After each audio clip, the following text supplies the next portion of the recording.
Para comenzar, respeto y acepto la existencia de otras formas de vida, creencias e ideas. A continuación digo que la oración a solas es indicio de humildad.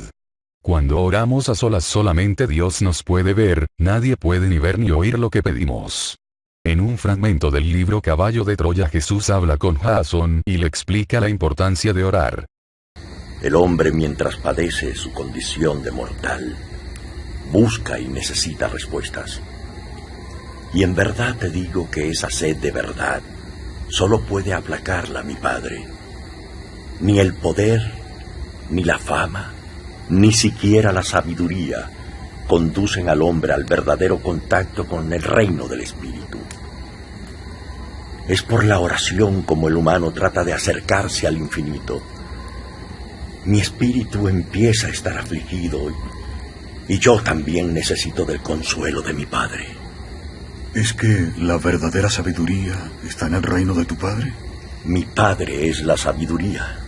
Entonces, si yo rezo, ¿puedo saciar mi curiosidad e iluminar mi espíritu?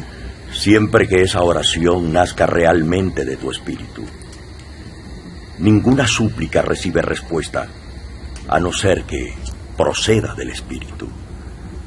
En verdad te digo que el hombre se equivoca cuando intenta canalizar su oración y sus peticiones hacia el beneficio material propio o ajeno. Esa comunicación con el reino divino de los seres de mi Padre solo obtiene cumplida respuesta cuando obedece a una ansia de conocimiento o consuelo espirituales. Lo demás, las necesidades materiales que tanto os preocupan, no son consecuencia de la oración, sino del amor de mi Padre. ¿Por eso has insistido tanto en aquello de buscar el reino de Dios y su justicia? Sí, Jasón. El resto siempre se os da por añadidura. ¿Y cómo debemos pedir? Como si ya se os hubiera concedido. Recuerda que la fe es el verdadero soporte de esa súplica espiritual. Pero no siempre es así. Cuando las oraciones provienen en verdad del espíritu humano, a veces son tan profundas que no pueden recibir contestación hasta que el alma entra en el reino de mi Padre.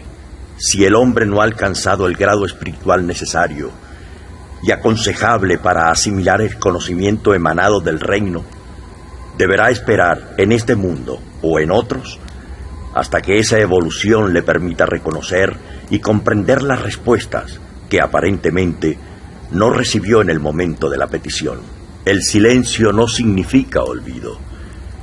El hijo está siempre en el derecho de preguntar a sus padres, pero estos pueden demorar las respuestas, a la espera de que el infante adquiera la suficiente madurez como para comprenderlas.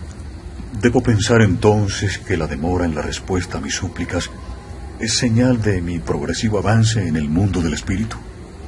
Hay infinidad de respuestas indirectas, de acuerdo con la capacidad mental y espiritual del que pide.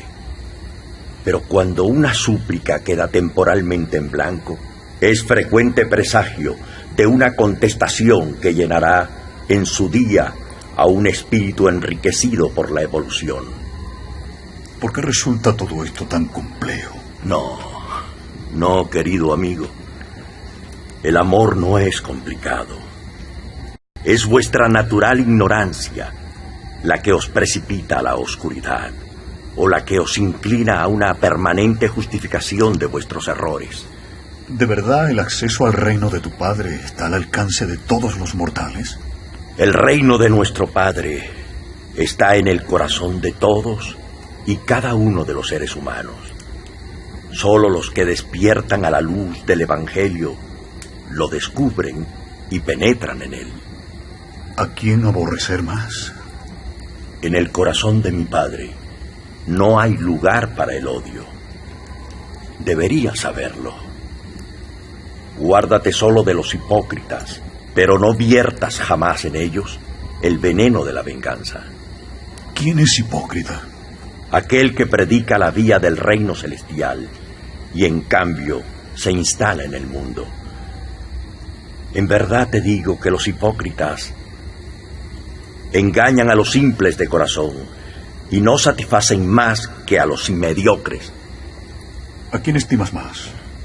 ¿A un hombre espiritual o a un revolucionario? Prefiero al hombre que actúa con amor, aquel que es capaz de amarlo todo. ¿Pero qué me dices de las injusticias? ¿También debemos aprender a amar a los que nos humillan o tiranizan? Cuando llegue el caso, pide explicaciones a tu hermano, pero nunca le odies. El mayor error de tu mundo es su falta de generosidad. El que conoce y practica el amor no suele tener necesidad de perdonar. Siempre está dispuesto a comprenderlo todo. La humanidad a veces se emborracha y embota con sus propios hallazgos y triunfos, olvidando que su auténtico estado natural reside en la serenidad de su espíritu. El día que despierte de tan pesado letargo, volverá sus ojos al sendero del amor, el único que conduce a la verdadera sabiduría.